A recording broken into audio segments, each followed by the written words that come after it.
On January the 12th, 1888, the temperature dropped 70 degrees in 8 hours. The wind reached 60 miles per hour. The sky turned the color of a bruise going black, and 235 people died across Minnesota, Dakota Territory, Nebraska, and Wisconsin. Most of them were children found in the fields and on the roads and in the drifts between schoolhouses and front doors. Some of them still holding hands when the thaw finally came and the search parties went out. One structure in northern Wisconsin held 52 degrees through the worst of it. It was 12 feet by 14 feet. Its walls were 16 inches thick.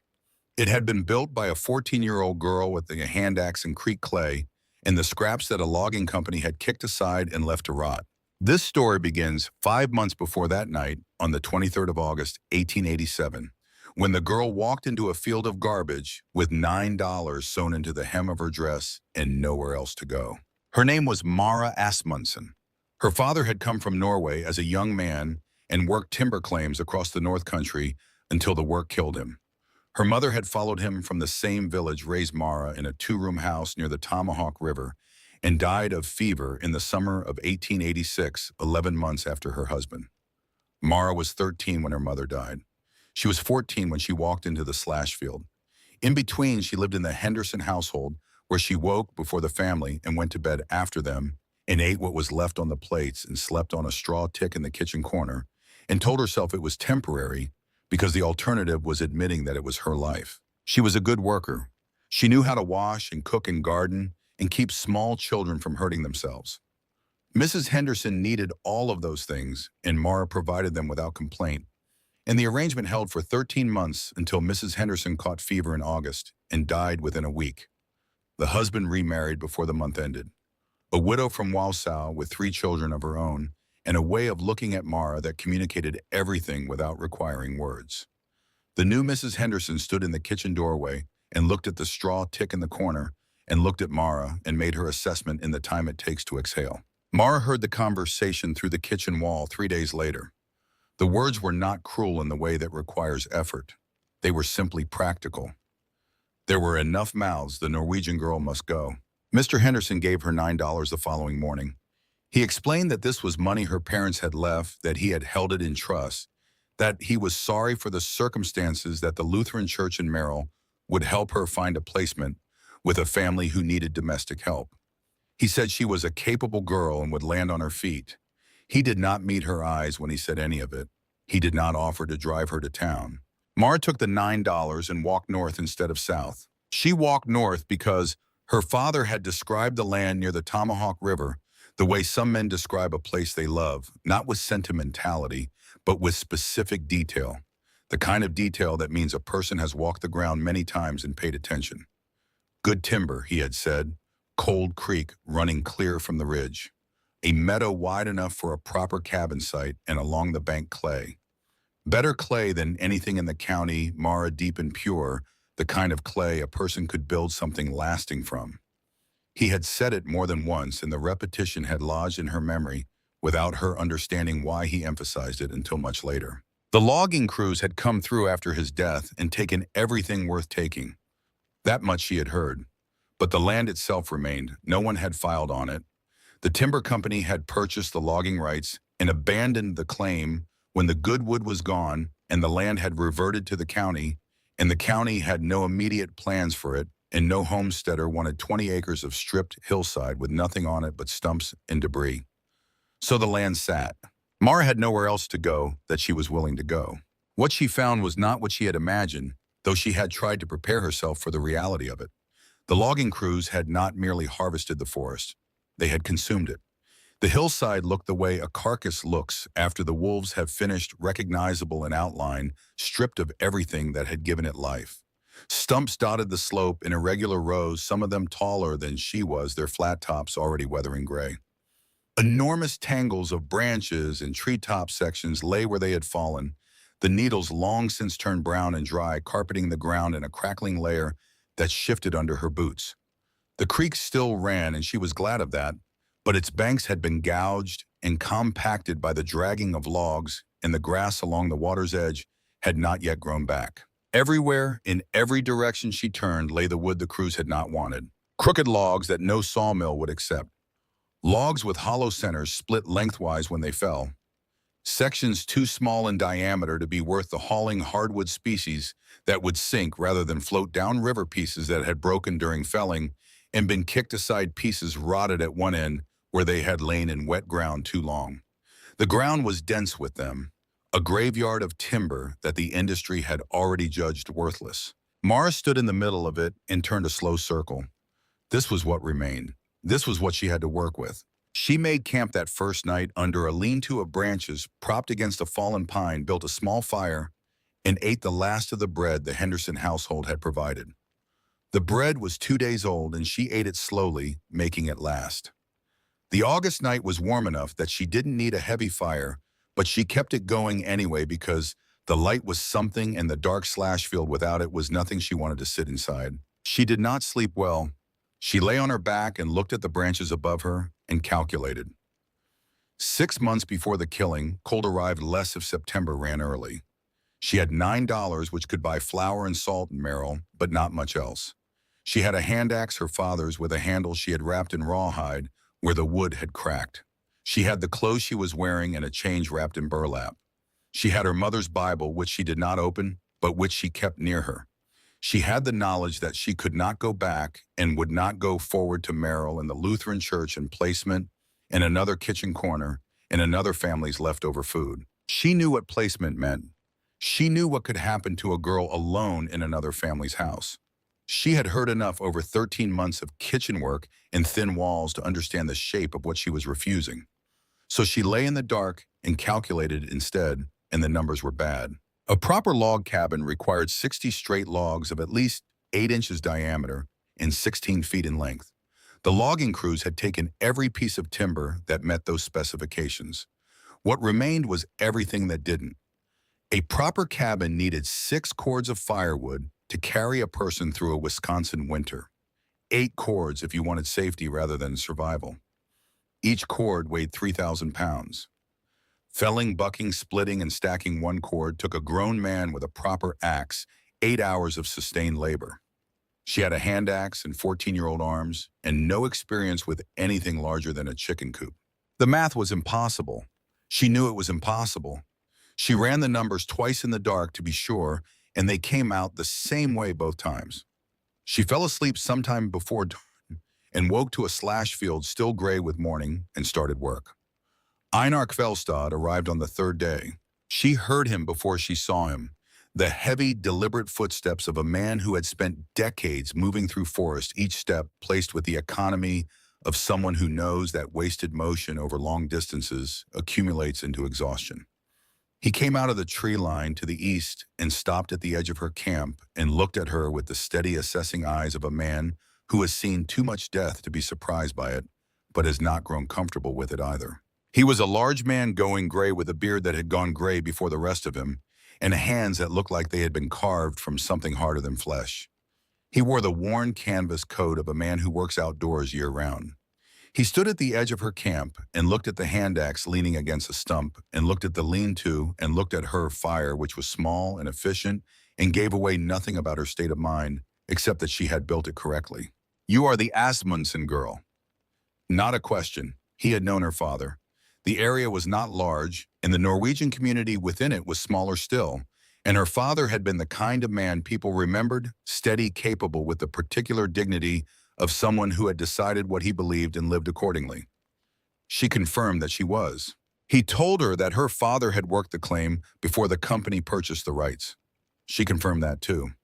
He looked at the Slashfield, then slowly taking in the full scope of what the logging crews had left, and then he looked back at her, and what crossed his face was not contempt, but something that might have been sorrow for what he was about to say. "You cannot stay here." He said it the way one might observe that frost kills tender plants as a fact of the natural world, not a judgment. "Then you will die." She felt her jaw tighten. "I have nowhere else to go." "Then you will die," he said again with the same flat certainty. "I have lived 9 winters in this country. I buried my wife and my infant son in the winter of '81. The cold took them in the night while the fire burned. I have helped bury 4 neighbors since. I know what kills people out of here, and I am looking at the conditions that kill people." He stepped closer, and she saw the scars on his hands, white lines where frostbite had taken the skin down to the underlying structure and left it healed, but altered the way severe burns leave the skin altered. He had paid tuition for what he knew, and what he knew was that the Slashfield was a death sentence, and the girl standing in the middle of it was 14 years old. He gestured at the debris around them. A proper cabin needed 60 straight logs, minimum 8 inches across 16 feet long. Did she see any timber like that? She did not answer because the answer was visible to anyone with eyes. The loggers had taken it, all of it. What remained was twisted and split and hollow and small and rotten at one end or the other, garbage that no sawmill would process, garbage that no experienced builder would touch. "You cannot build with this." He said it without pleasure. "No one can." "Then I will build something else." His expression did not change, but something shifted in his eyes, a slight recalibration, as if she had said something unexpected in a conversation he had thought he already knew the shape of. He did not pursue it. Instead, he continued his accounting of what would kill her. 6 cords of firewood to survive a winter in any structure she could build. 8 to be safe. Each cord, 3,000 pounds. A man with a proper axe, 8 hours per cord. She had a hand axe. It would take her 3 times as long. 200 hours of labor for the firewood alone, and she would need a cabin to burn it in, and she would need food, and she would need all of this before the killing cold arrived, which would be October if the season ran early, and November if it ran late, and it was already the 25th of August. "I understand the numbers," she said. "Do you?" His voice dropped slightly. "A girl alone out here cannot cut enough timber to heat a proper cabin. You will die in this pile of rubbish, and no one will find your body until spring." The words landed like stones dropped into still water, heavy and definitive, sending rings outward in all directions. She felt them land. She did not pretend they missed. He looked at her for a moment longer, and something moved behind his eyes that she could not name, recognition, perhaps of something he hadn't expected to see there. He told her there was a Lutheran church in Merrill that could find her a placement, a family that needed kitchen help. She would be warm. She would eat. She would live. "I have been placed." Her voice was flat in a way she hadn't intended. "I know what it means." He looked at her then with a different kind of attention, and she understood that he understood. He had daughters once. The past tense of it was visible in his face if you knew what you were looking at. He understood what happened to girls alone in other people's houses, understood it not as an abstract concern, but as knowledge earned through proximity to it. "Then I will pray for you," he said at last, "because nothing else will save you." He turned and walked back into the trees, and she watched him go, and her hands were shaking, though the morning was still warm. He was right about the numbers. She knew he was right about the numbers. 8 cords of wood, 60 straight logs, 200 hours of labor, with tools she did not have starting in late August with winter 6 months out. The math did not change because she wanted it to. She looked at the Slashfield, at the crooked and hollow and rotten wood that no sawmill would touch, and she looked at it for a long time. Then she walked to the edge of the clearing where her father had carved his initials into a stump years before. The letters were nearly overgrown, the bark having grown back around them in a slow reclamation of the mark. She ran her fingers across the carved lines. Beneath the stump, wedged into the gap between 2 roots in a way that required deliberate placement rather than accident, she found a tin box. Inside was a letter in her father's handwriting, careful and slanted and unmistakably his, the same hand that had written her name on birthday notes, in the margins of her school books before the school books stopped coming. He had written about the land, about the clay deposits along the creek, deep and pure. He wrote better than anything else in the county, good enough for a proper brickworks. He had written about a man named Grunden. Then the letter stopped. The bottom half was missing, torn away at some point by something weather accident intention, and whatever her father had meant to say about the man who owned the only general store in Merrill was gone. Mara held the incomplete letter and felt the absence of the missing half like a hand reaching for something that isn't there. Her father had hidden this letter because someone might come looking for it. That much was clear. Why he had hidden it and what he had meant to say about Grunden and why the second half was missing, those were questions she could not answer from what remained. She folded the letter and returned it to the tin box. She carried the box to the spot she had already chosen for the hearthstone, a flat rock near the creek bank, solid and level, the kind of foundation a fire could be built on and trusted. She set the box beneath the stone and pressed the stone down over it, and the letter rested there in the dark while she went back to the Slashfield. The idea came to her on the 15th morning, in the gray hour before dawn, while she was stacking short pieces of wood by her fire. She had been cutting sections from the waste logs with the hand axe, not to build anything, just to clear space and create something usable from the material closest to camp. The pieces were uneven. Some were curved, some were split irregularly, some were barely longer than her forearm.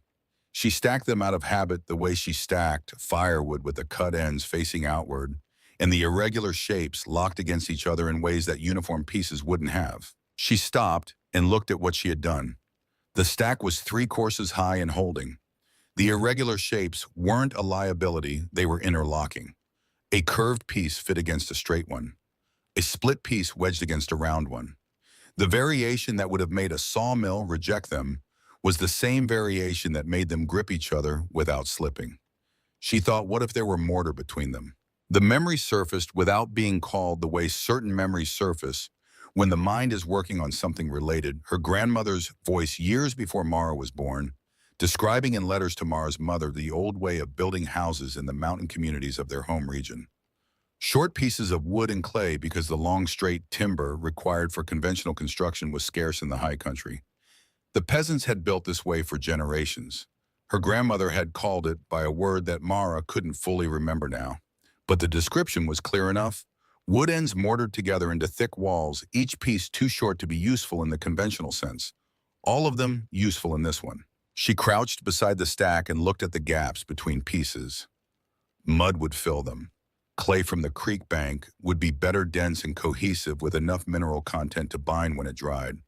There was sand in the creek bed and sawdust in endless supply across the Slashfield, both of which could be mixed into the clay to slow shrinkage and prevent cracking. If she added lime, which could be bought in Merrill for little enough, she could slow the freeze-thaw cycle that turned ordinary mud mortar to powder. A conventional log cabin wall was 8 inches thick. One log's diameter, sealed with chinking that cracked every winter and let the cold pour through. Everyone who lived in the North Country complained about the chinking. It was the perpetual maintenance problem of frontier construction. The gaps reopened, the chinking fell out, the cold came in. If she cut her pieces to 16 inches, the standard length of firewood, the wall would be 16 inches thick, twice the depth of a log cabin wall, and there would be no gaps because every gap would be filled with mortar that went all the way through. No channel for the wind to find, no thin spot for the cold to exploit. She went to the creek bank and dug her fingers into the clay. It was dense and cold and gray, the consistency of bread dough that has been worked for a long time. She carried 2 handfuls back to her stack and pressed the clay into the gaps between the cut ends. It stuck. It held its shape. It didn't slide.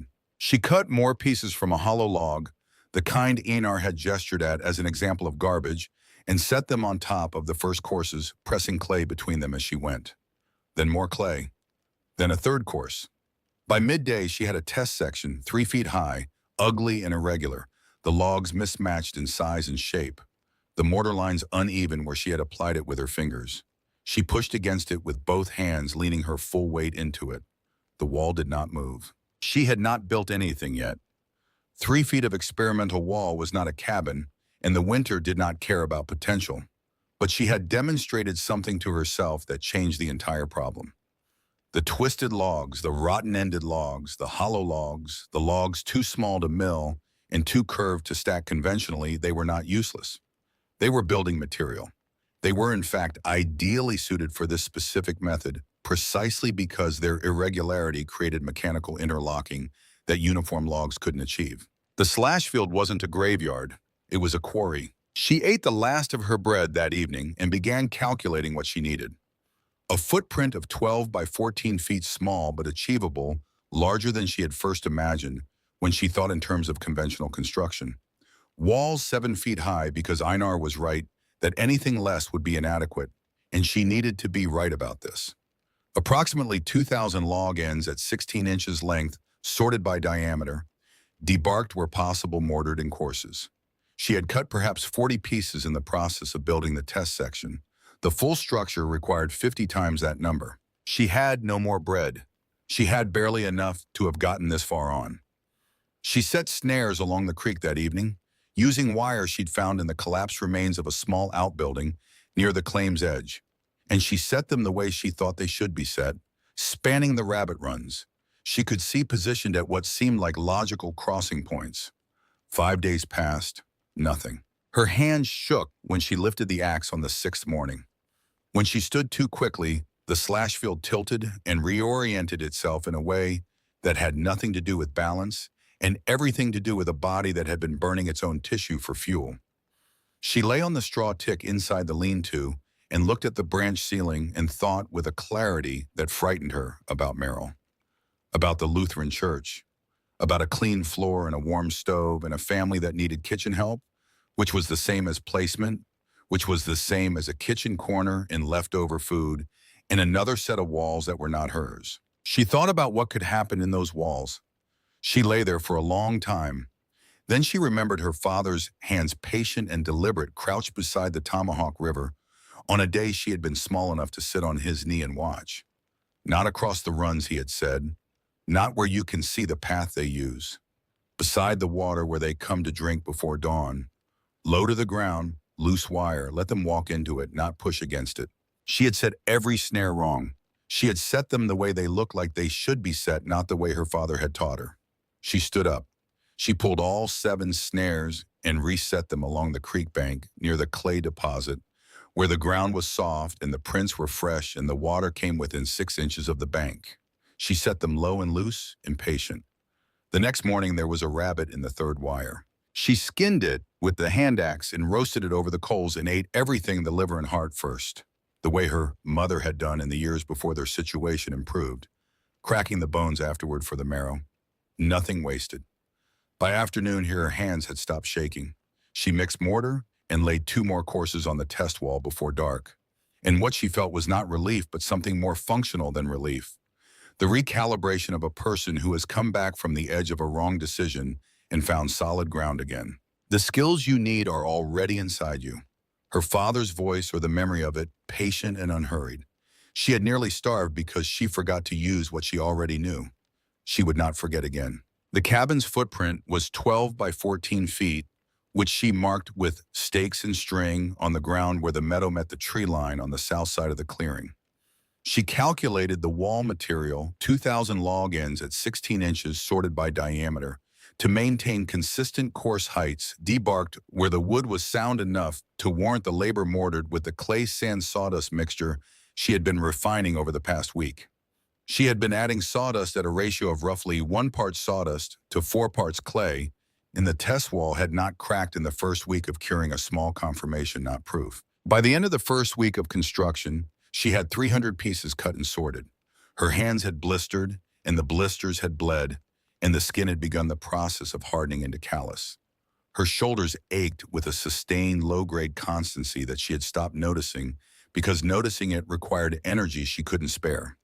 She had lost weight she didn't have to lose, and when she caught her reflection in the flat of the creek on still mornings, she saw someone who had aged in ways that had nothing to do with years. The wall rose anyway, 1 course at a time, 1 piece at a time, 1 handful of mortar at a time. It was the 4th of September when Ingrid Holst rode into the clearing on a draft horse that had seen the far side of middle age and carried it with the equanimity of a creature that has stopped expecting comfort.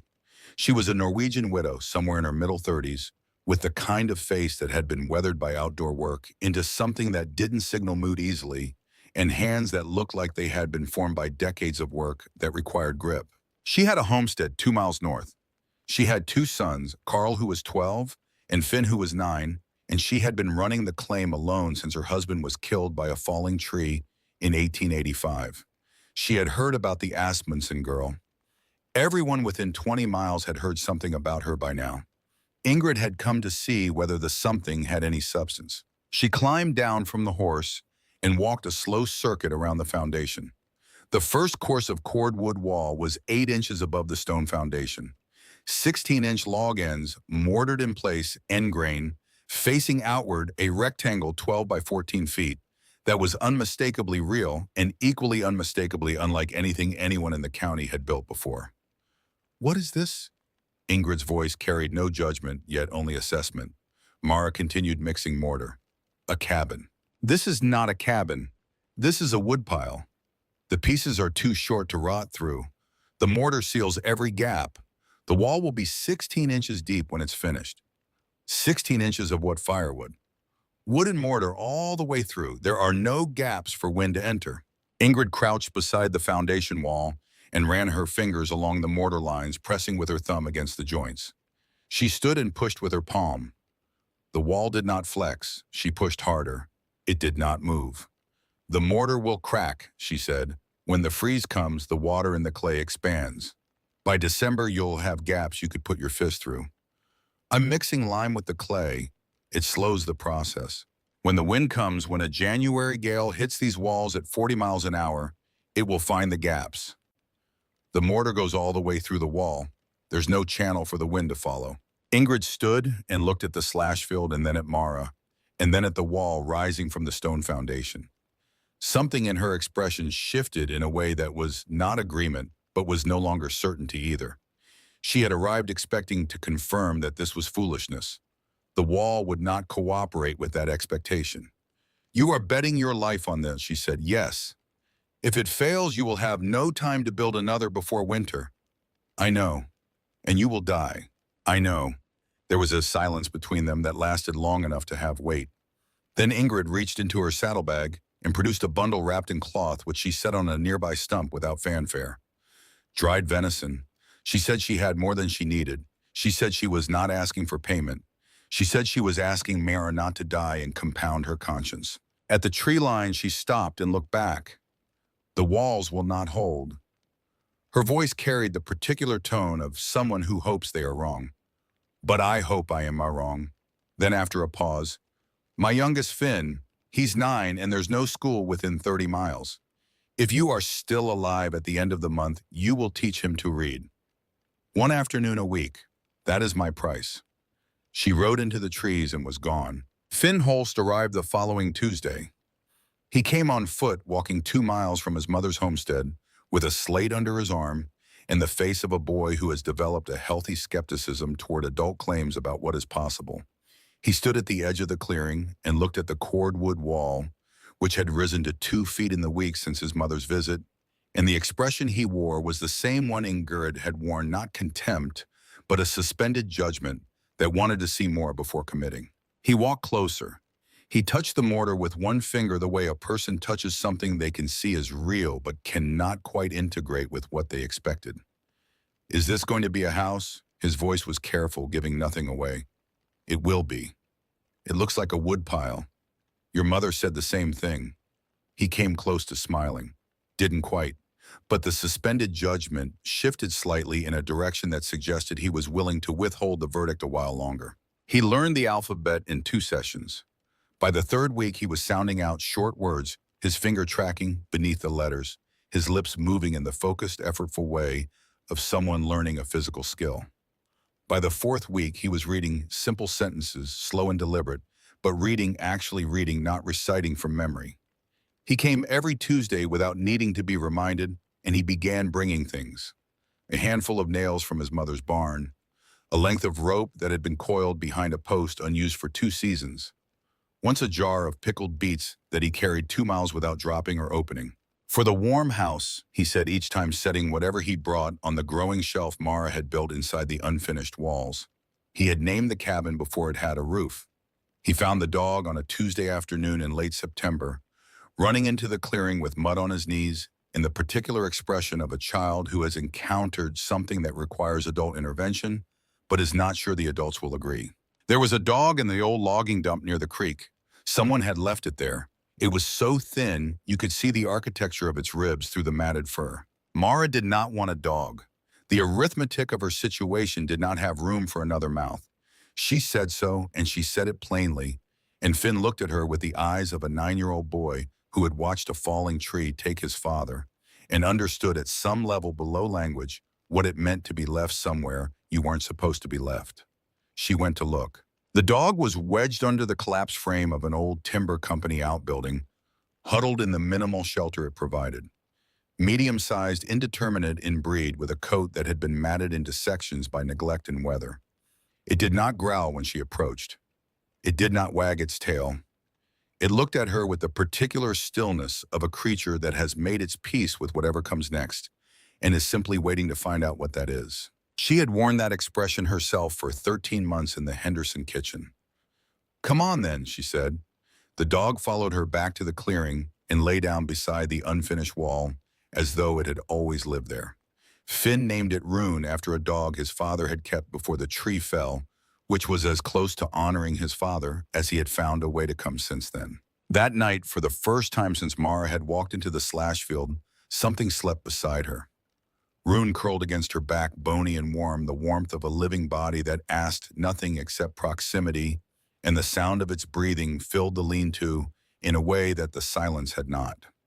She had not registered the silence as a presence until it was replaced. She lay in the dark and felt the weight of the dog against her spine, and understood that the silence had been heavy in a way she hadn't let herself acknowledge, because acknowledging it would have cost her something she needed to keep. Rune became functional before the week was out. It slept across the doorway of the lean-to. It growled at movement in the tree line before she could hear it herself.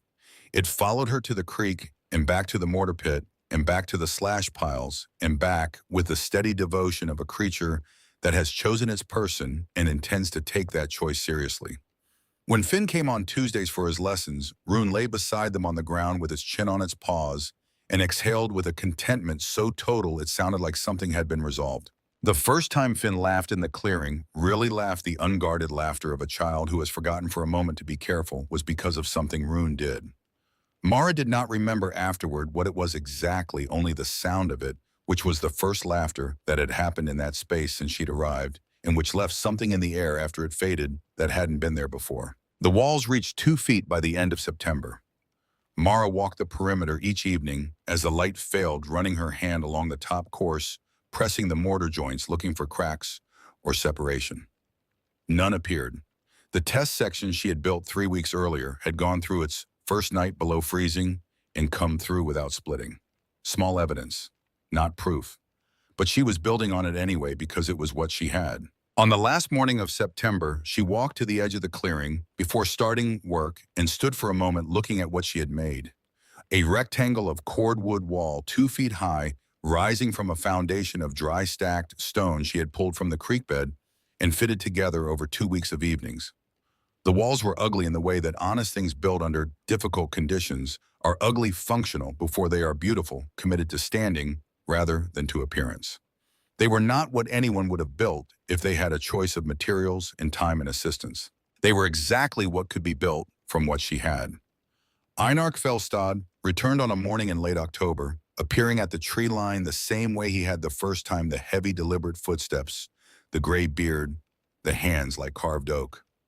This time he was carrying something. He walked to the edge of the clearing and stopped. The walls were 4 feet high now. They rose from the stone foundation in courses of mortared log ends, 16 inches deep, and they were solid in a way that had surprised even Mara when she leaned her full weight against them and felt nothing give. They were not beautiful. The courses were uneven where the log diameters varied. The mortar lines were thick in some places and thin in others. The corners were supported by longer pieces she had sorted for the purpose, fitted together at angles that held by weight and pressure rather than by any formal joinery. Einar looked at the walls for a long time. He said nothing. Then he walked to a stump near the cabin site and set down what he had been carrying. It was an axe full-sized with a handle worn to a dark smoothness by years of palm sweat, the head kept sharp and clean in the way of a man who respects his tools enough to maintain them. "This was your father's." His voice was level. "He left it at my cabin the week before he died. I should have returned it sooner." Mara looked at the axe. Her father's hands had worn that handle to that smoothness. His work had lived in the grain of that wood. She reached for it and felt the weight of it settle into her grip. Heavier than the hand axe, balanced differently, the weight distributed through the head in a way that made the work of cutting feel like cooperation rather than effort. And for a moment her father was standing at her shoulder, patient as he had always been patient, waiting for her to feel how the tool was supposed to move. Einar turned to go. He had not commented on the walls, had not said she would survive. At the tree line, he paused without turning back. The walls are 4 feet. Yes, they need to be 7. I know. Then he was gone, carrying neither apology nor concession, only the fact of the axe he had carried 2 miles through the October forest and left without flourish on a stump. He had not admitted he was wrong, but the axe said something that his voice had not, and she understood both the saying and the limit of it and went back to work. The full-size axe cut through the waste timber in half the time. She was laying 10, sometimes 12 pieces a day when the weather held, and the weather was holding less reliably. Now the first frost had come on the 28th of September, and the mornings came earlier and colder each week. October moved like a held breath, cool and clear and temporary. She worked through it with the knowledge that the breath would release and what followed would not be gentle. By the 1st of November, the wall stood 5 feet high, and Mara Asmundsen had not died in the pile of rubbish, and no one had found her body because she had not left one, and the Slashfield that no logging company had wanted and no homesteader had claimed had a structure rising from it that was unlike anything else in northern Wisconsin. It was ugly. It was unfinished. It was exactly what she had said she would build. The full-size axe changed the arithmetic of everything. Where the hand axe had required 3 strokes to cut through a section of waste timber, the full-size axe required one, sometimes 2. Where the hand axe had left her shoulders burning after an hour of sustained work, the larger tool distributed the effort differently through the hips and the core and the whole chain of motion from feet to hands, and she could work 3 hours before the fatigue became a liability rather than a condition. She was laying 10 pieces a day in the first week of November 12 when the weather stayed dry and the walls climbed past 5 feet with a steadiness that felt almost like argument. Every course was a point she was making to the empty Slashfield, to the man who had said 7 feet was what she needed and then given her the tool to get there without saying he was giving her the tool to get there. October had been cold and clear and had held. November arrived with the same deceptive steadiness, for the first 2 weeks temperatures dropping at night, but recovering enough during the day to keep the mortar workable. She had refined the mix, slightly more lime, slightly more sawdust, less pure clay, based on what the test section had shown her about the way the original formula shrank at the joints as it cured.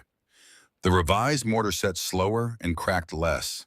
She pressed her thumbnail into joints she had laid 3 weeks earlier and found them dense and resistant, not the crumbling softness she had feared. Small victories, each one, not proof of anything beyond the next course. Anders Lindqvist appeared on a Tuesday morning in the first week of October, a date she fixed later only by working backward from other events, because at the time she was too focused on the walls to track the calendar with any precision. He came from the direction of the logging road to the west, which meant he had come from the camps rather than from town, and he moved with the particular efficiency of someone who had spent years in timber work where wasted motion costs more than it does anywhere else. He stood at the boundary of the clearing and looked at the walls, which were at 4.5 feet by then, and he did not say anything for long enough that she had time to lay another section of mortar and set 2 more pieces before he moved. He was perhaps 20 lean in the way of men who work hard and eat what they can with the calloused hands of someone who has been in the woods since adolescence. Swedish by his features and the faint accent that shaped his vowels slightly differently than the Norwegian community around him. He had heard about the Asmundsen girl and the cordwood walls. Everyone within 20 miles had heard something. He pressed his palm against the mortar between 2 courses and held it there, testing with the sustained pressure of someone who knows what structural failure feels like before it becomes visible. He looked at the 16-inch depth of the wall from the top, how far back the interior face sat from the exterior, faced the distance that represented the difference between this and everything else being built in northern Wisconsin. How much firewood have you burned since you started? His voice was direct, the question practical rather than conversational. None, there's nothing finished to burn it in yet. He was quiet for a moment longer. Then, the roof pitch is too shallow for what you're planning. You'll lose heat through the ceiling faster than through these walls once you have a fire going. The walls will hold the warmth. The roof will let it out. She looked at the stakes and string that outlined the roof framing she had been planning. He was right. She had calculated the wall depth and the mortar formula and the foundation mass and had not calculated the ratio of roof surface to floor space with the same rigor. He came back the next morning with tools she hadn't seen him carrying the day before: a draw knife, a mallet, a folding rule. He didn't announce a plan. He walked to the deadfalls along the creek and began stripping bark in long, efficient pulls, working with the draw knife in a way that suggested he had done it 1,000 times before. By afternoon, he had enough material to add a second layer to the existing roof framing, with dried moss and sawdust packed between the layers as a thermal barrier. He worked through the afternoon without speaking, and she worked beside him on the walls, and the clearing had the particular quality of a space occupied by two people who are each concentrating completely on what they are doing. The cabin temperature rose 3 degrees that night, measured against the external air. He returned the next morning, and the morning after that. He found reasons of weakness in the corner joinery he had noticed and wanted to address a drainage issue along the north foundation where snowmelt would pool against the wall base come spring. The reasons were real, each of them, but Finn noticed their accumulation before Mara allowed herself to. During a Tuesday lesson in mid-October, the boy looked up from his slate with the candid attention of a child who has learned that adults frequently fail to acknowledge obvious things, and delivered his observation in the tone of someone reporting a weather condition. "He keeps coming back." Nothing more. Finn returned to the slate. Mara told him to read the next paragraph, and her face was warmer than the small fire in the outdoor ring justified. She was running low on flour by the 18th of October, which meant the 12-mile walk to Merrill. She had been putting it off because every hour of walking was an hour not spent building, and the November deadline she had set for being inside was moving toward her faster than the walls were moving toward 7 feet. But flour and salt were not negotiable. She packed the hand axe, left Rune at the clearing. The dog refused, initially circling back twice before she was firm enough about it, and walked south on the logging road. Merrill in October was a market town at the end of a season, the particular atmosphere of communities that have been working hard since spring and are beginning to feel the weight of what the winter will require. Wagons loaded with supplies, the smell of sawdust from the mills on the river, farmers in from outlying claims moving with the purposeful efficiency of people who have a long list and limited time. Grunden's general store occupied the largest building on the main street, a 2-story structure with a covered porch and a sign that could be read from the far end of the block. Carl Grunden stood behind the counter, with the settled authority of a man who has been in the same place for long enough that the place has shaped itself around him. He was perhaps 45 thick through the chest, with small eyes that tracked everything in the room, and a face that had learned to express whatever the situation required without revealing what lay underneath. He knew who she was before she reached the counter. The girl from the Slashfield. Not hostile, not warm, assessing the way he might assess a commodity of uncertain grade. "I've heard about your project." She put her money on the counter, flour and salt, the quantities she needed. "That land isn't yours."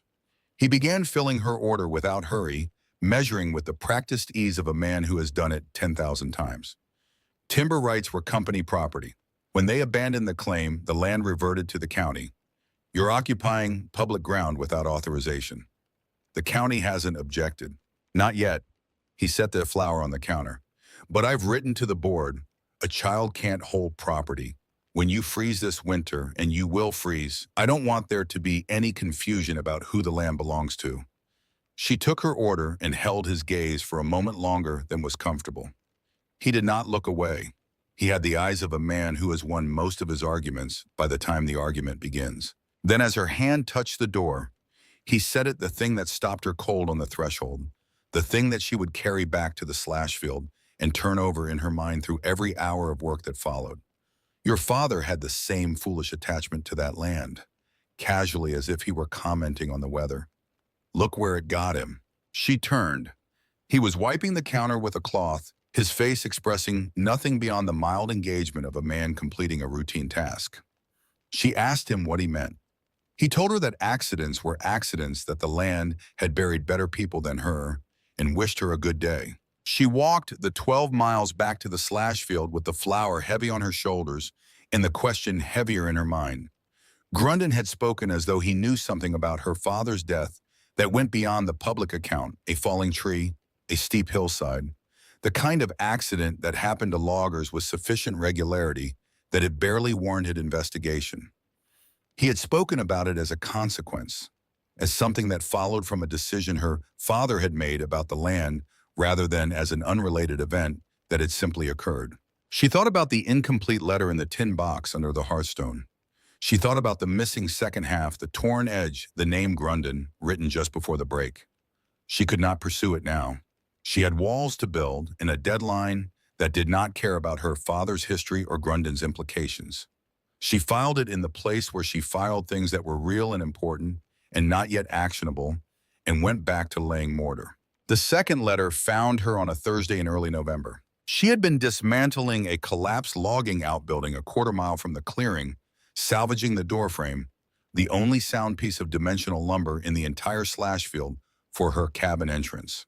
The structure had been built by the timber company for temporary storage and abandoned with everything else, and most of it had deteriorated beyond use.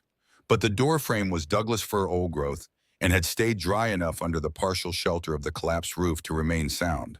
When she pulled a board from the interior wall, a folded piece of paper fell from the gap between the stud and the sheathing. Yellowed and brittle at the edges, the folds set deep by time. But the handwriting was her father's, the same careful slanted script she had been looking at under the hearthstone for 2 months. She unfolded it with hands that were not as steady as she would have preferred. It was the second half of the letter, or perhaps a different letter, that continued the same story. She could not be certain because the first letter's bottom half was missing, and this one had no beginning. But the content made the connection clear enough. Her father had found the clay deposits. He had recognized their quality, deep, pure, the kind of mineral-rich clay that brick manufacturers paid premium prices for. He had told his partner about it.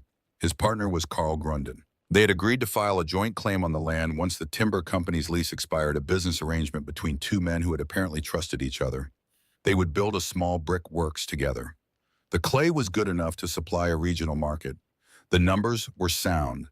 Grunden had gone to the timber company instead. He had told the company's foreman that Mara's father was conducting unauthorized prospecting on company land during working hours in violation of his labor contract. The company had terminated her father's employment immediately without references in the middle of the logging season, when every crew in the North Country was already at full complement and no reputable operation was adding men. The only work her father had been able to find was on a hillside clearing operation that the experienced men in the area already knew was dangerous. Unstable timber on a steep grade, the kind of job that went to men who had no better options. The tree fell on the 11th of June, 1886. Her father died the same day. Grunden had filed his first inquiry about purchasing the land 2 weeks after the funeral.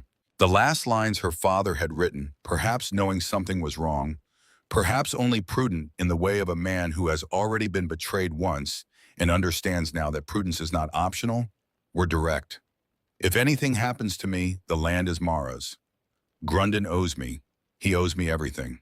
She sat in the collapsed outbuilding with the letter in her lap and the afternoon light coming through the broken roof in angles that shifted as clouds moved overhead. The floor was cold through her clothing. Rune, who had followed her from the clearing, lay beside her with its head on her knee and breathed steadily while she read the letter a second time and then a third. Grunden had not killed her father. Not with his hands, not directly. But he had taken the ground out from under him, had traded a man's livelihood for a chance at clay deposits. And the man had taken the only work available on a hillside that experienced loggers avoided, and the tree had fallen, the way trees fall on unstable grades when the conditions are wrong. And now Grunden was trying to do to the daughter what he had done to the father, except that this time the mechanism was legal rather than personal. A letter to the county board, a formal purchase offer, a quiet consolidation of what he had schemed to acquire all along. She folded the second letter carefully and carried it back to the clearing. Set it on the shelf beside the first letter and the jar of pickled beets in the coil of rope Finn had brought 3 weeks earlier. She did not show it to anyone. She did not send word to the sheriff or the county board or the Lutheran minister in Merrill who might have been moved by it. She was 14 years old and a girl, and the trash cabin girl at that, the girl who was building a woodpile on public land and waiting to freeze. A dead man's letter in a county where the dead man's former partner was the man who supplied. The town would not be received the way it deserved to be received. Not yet. Not until she had something more than paper to stand on. She had walls to build. Everything else was a problem for spring. She moved into the cabin on the 10th of November. It was not finished. The door was a salvaged plank propped against the opening and held in place by a wooden peg. The single window was a square hole covered with paper that had been soaked in rendered fat to make it translucent.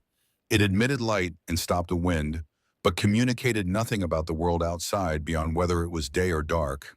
The floor was packed earth hardened by 2 months of her footsteps into something almost solid. The chimney was a column of clay-mortared stone, crooked in the way of structures built by a single person, working without a plumb line rising 6 feet above the hole she had cut in the roof. The first fire inside burned on the 12th of November. The smoke did not draw well initially. She spent an hour adjusting the chimney cap before the draft reversed and the smoke began moving upward rather than pulling against the ceiling. When it finally drew, she sat on the dirt floor with Rune pressed against her leg and watched the fire establish itself and felt the temperature in the small space begin to climb. Outside, it was 12 degrees above zero. Inside by evening, it was 52. She pressed her palm against the interior face of the wall and held it there. The mortar was warm, not warm from the fire, which was 10 feet away, but warm from having absorbed the heat of the fire all day and begun the slow process of releasing it back into the space. The wall was doing what she had reasoned it would do, what the physics of mass and thermal conductivity required it to do, though she did not have those words for it. What she had was the warmth moving through her palm and into her hands, steady and quiet and real. She had been right. The test section had suggested it, the math had supported it, but knowing something in theory and feeling it through your palm against the wall you built with your own hands are different kinds of knowing. And the second kind settled into her chest in a way the first kind never could. Sheriff Arndt and Carl Grunden rode into the clearing on the first day of November, before the cabin was livable, when the wall stood at 5 feet and the roof was framed but not yet covered. She had been laying mortar on the 6th course when she heard the horses. Rune's warning was low and sustained, not the sharp alarm of something dangerous, but the steady signal of something that required attention. Finn was there for his Tuesday lesson, sitting on the stump with his slate, and he stood without being asked and moved to stand beside Mara in the unhurried way of a boy who has decided where he is when things become uncertain. Sheriff Arndt was a tall man with the careful manner of someone who enforces rules he did not write and occasionally does not agree with. He had the look of a man who had rehearsed what he was going to say and was following the rehearsed version because departing from it would require him to think on his feet about things he would prefer not to think about on his feet. He did not dismount. He explained that she was occupying county land without authorization. He explained that Grunden had filed a formal complaint. He explained that the county board would meet in December to consider Grunden's offer to purchase the parcel, and that if the sale went through, she would be removed. He said he was advising her to vacate before the first snowfall. Grunden sat his horse a little behind and to the right of the sheriff, and his face wore the particular smoothness of a man who has already won and is present only as a courtesy to the formality of the process. He said that he had offered to purchase the 20 acres at fair market value. He said the board would likely approve. He said all of this pleasantly as a man who can afford pleasantness because the outcome is not in question. Mara looked at him steadily. And my father, did he vacate too? The smoothness on Grunden's face did not change, but something moved behind it very fast, like a fish turning in dark water, visible for a moment and then not. Your father died in an accident. Everyone knows that.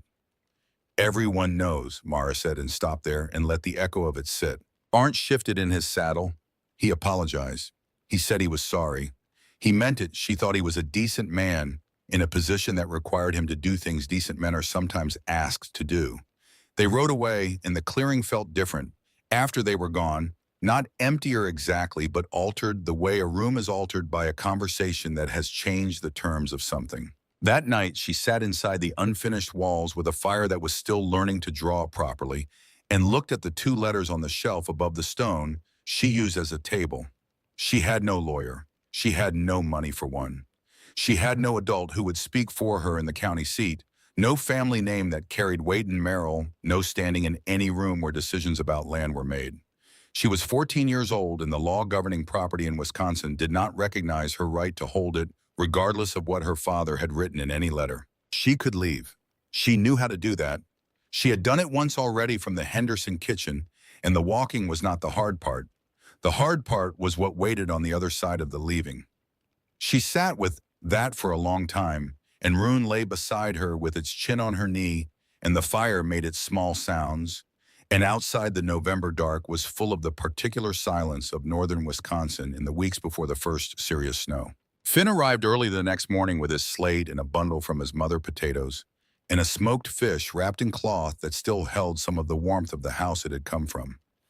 He stood in the doorway of the unfinished cabin and looked at her face with the direct attention of a child who has not yet learned to pretend not to notice things. "Are you leaving?" She looked at him, 9 years old. No school within 30 miles, reading sentences by himself 3 weeks after she had shown him the alphabet on a stump in a Slashfield. He had called this place the warm house before it had any warmth in it. "I don't know," she said, because it was the truth. He set the slate on the ground and sat down cross-legged beside Rune, one hand resting on the dog's back. He didn't argue. He didn't make his case. He was a boy who understood that some things were not his to decide. But his hand on the dog's back and his presence in the doorway said what he wasn't going to say aloud, that she was the only teacher he had ever had, and that he had learned to read in a Slashfield from a girl who was building a house from garbage, and that the warm house was named the warm house because he had named it that when it was still a woodpile, and that he would like her to still be here next Tuesday. She picked up the slate. "Page 12, third paragraph. Read it out loud." She was not leaving. Ingrid returned on the 20th of November. She rode into the clearing and stopped her horse and sat there looking at the cabin, a structure that had not existed 8 weeks ago, that had risen from the floor of a Slashfield, that everyone in the county had written off as worthless. She dismounted and walked its perimeter as she had walked the perimeter of the foundation on her first visit, touching the walls this time, rather than just observing them, her palm flat against the mortar, in the way of someone who needs physical confirmation for what her eyes are telling her. "It's warm." Her voice held something that was not quite surprise. She was not a woman who was easily surprised, but was its close neighbor. "The wall itself is warm. The fire has been burning for 8 days. The heat moves into the mortar and the wood. It comes back out overnight even when the fire burns low." Ingrid was quiet for a long moment, looking at the exterior face of the wall, with the expression of someone revising a substantial assumption. She had been certain about the mortar cracking. She had been certain about the wind finding gaps. She had said so clearly and without hedging, because she was not a woman who hedged. The wall was making her account for the gap between what she had been certain of and what was in front of her. "Finn reads to his brother every night," she said at last. "I hear them through the wall. He sounds out the words I can't quite make out, and then reads the sentence again once he has them." She took potatoes and dried venison from her saddlebag and set them on the stump that served as Mara's outdoor work surface. "If these walls hold through January, through the real cold, not November cold, then I was wrong about everything." She mounted her horse. "At the tree line, I hope I was wrong about everything." The walls reached 6 feet by the 22nd of November. 7 feet, the number Einar had stated as the necessary threshold by the 12th of December. She finished the chimney properly in the last week of November, extending it above the roof line to the height that created the pressure differential needed for reliable draft. The door frame she had salvaged from the outbuilding was fitted and hung on leather hinges. The window remained greased paper, but she added a second layer and sealed the frame with strips of cloth dipped in clay slip, and the draft that had been finding its way through the corners of the frame stopped. December arrived, and the temperature began doing what temperatures in northern Wisconsin do in December, dropping at night into the single digits and recovering to the 20s during the day, a rhythm that was cold but not yet the killing cold, not yet what the old-timers called real winter. Inside the cabin, the temperature held between 45 and 55 degrees through the month. She burned perhaps a quarter cord of wood in the entire month of December. She had estimated a full cord. The thermal mass was performing beyond what she had allowed herself to plan for. The thick walls and dense log ends absorbed heat from the fire during the hours it burned hot, then released that heat slowly through the night, slowly enough that when she banked the coals at bedtime and woke before dawn, the cabin was cold but not freezing, the walls still radiating back the warmth they had stored. She understood the principle without the vocabulary for it, the way a person can understand leverage without knowing the word. Grunden's pressure intensified in the weeks after the sheriff's visit, and the form it took was both effective and invisible in the way that power exercised through economic control tends to be. Anders had been coming to the clearing every day for 6 weeks. He had finished the roof insulation and moved on to other things, addressing a drainage issue along the north foundation building, a storage shelf inside the cabin, helping to split and stack the firewood pile that had been accumulating since October. He worked without being asked to continue and without discussing whether he would return, in the manner of someone who has made a decision and is enacting it rather than announcing it. Then he stopped coming. No explanation arrived with the stopping. 12 days of daily presence, and then nothing the 12th, the 13th, the 14th, the 15th. Mara continued working. She noticed the absence the way she had noticed the silence before Rune arrived, not as an acute pain, but as a condition, a quality of the days that had changed. Finn arrived for his Tuesday lesson with the expression she had come to associate with news he had been asked to deliver. He sat with his slate and did not open it, which was the first sign that the lesson was not the first thing on his mind. Grunden had told Anders, directly in the store in front of other customers, in the casual public way of a man who wants the message understood as widely as possible, that anyone who did business with the trash cabin girl would find that they had lost the ability to do business at his store. Anders bought everything from Grunden. Every homesteader and logger and farmer within 30 miles bought everything from Grunden. There was no alternative within a day's travel in any direction. The store was the only one. Anders had sent his apology through Finn. He said he couldn't fight Grunden. He said he hoped she understood. She understood. He was not a coward. He was a man without leverage in a situation where Grunden held all of it, and fighting that kind of power when you have no counterweight is not courage, it is just loss. She understood it and did not blame him and felt the absence of him in the clearing with a sharpness she had not fully anticipated. The pressure from the pulpit came the same week. Finn reported Reverend Halverson's Sunday sermon with the precision of a boy who has recently discovered that he can hold language in his memory and reproduce it accurately, and who finds this skill newly interesting. The Reverend had spoken about the sin of pride, about a young woman in the parish who had set herself above the wisdom of her elders, who was building a monument to her own vanity, who was living outside the boundaries of proper conduct and inviting God's judgment through her stubbornness. The congregation had been asked to pray for her repentance. He meant you, Finn said, in case that had not been clear. It had been clear. Mrs. Edberg's contribution to the campaign was more intimate in its damage. She was the wife of the dry goods merchant and the primary node in the social information network of Merrill. What she said on Monday at the fabric counter was established as established fact by Friday at the post office. What she said that week was that the Norwegian girl in the Slashfield was living in improper circumstances, receiving visits from an unmarried man without a chaperone or family present, conducting herself in ways that a decent community could not ignore. The fact that Anders had stopped visiting was irrelevant to the rumor, because the rumor had already been built and furnished and moved into before the visiting stopped. Ingrid heard all of it. She did not come to the clearing. Finn continued his Tuesday lessons, walking 2 miles each way on his own, but his mother's packages of food arrived through his hands without any note or message attached. Charity administered at one remove, the distance itself communicating something about what the town was costing Ingrid to maintain even this indirect connection. Mara had been alone before. She had been alone in the Henderson kitchen, sleeping on a straw tick and eating what was left, and she had told herself it was temporary. She had been alone when she walked into the Slashfield with $9 and a hand axe, and no certainty about anything except that the alternative was worse than the uncertainty. That kind of alone was uncomplicated by expectation. She had not yet been anything to anyone in that place, and so the absence of connection was simply the baseline. This was different. This was the absence that comes after presence. This was knowing that Anders had been in the clearing every day, and now wasn't that Ingrid had been riding in with supplies and conversation, and now communicated through a 9-year-old boy that the town had assembled a version of her that bore no relationship to who she actually was, and had decided to govern itself accordingly. You cannot build walls against that kind of cold. It finds the gaps that mortar cannot fill. She sat with it at night after Rune had settled, and the fire was low, and the walls were doing their quiet work of radiating stored warmth back into the cabin. She sat with it and did not pretend it wasn't there, because pretending it wasn't there would have cost her something she needed for the walls.